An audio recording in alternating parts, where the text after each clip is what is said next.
Ginlaragwan ni Negros Occidental Governor Eugenio Jose Lacson nga embarrassing ukon makahuluya ang nagluntad nga tensyon sa Senado kung sa diin may mga pagpalupok pa sang armas.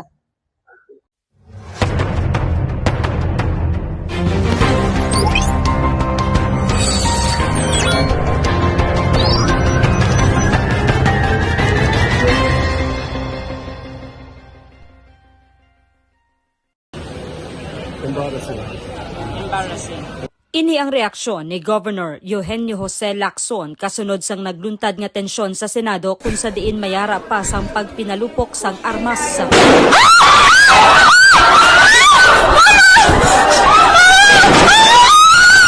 Suno sa gobernador, ang insidente ang makaguba sa reputasyon sang Senado ilabi na nga nagalantaw ang bilog nga kalibutan samtang nagakatabo ang tensyon.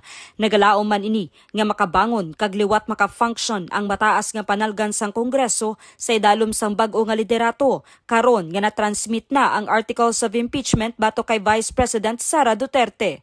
Samtang nagapati si Lacson nga dapat maimbestigar ang natabo ilabi na nga may mga pagduda nga staged ang pagpalupok sang armas. Yeah, but I think that will be investigated as to what really happened. There were some doubts that those gunshots were staged.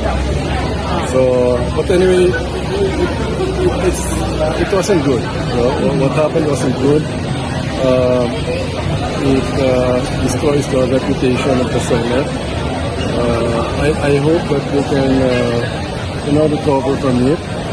Kasama mo sa Provincial Capital, Radyoman Prime Tihida, DYHB, Tatak RMN.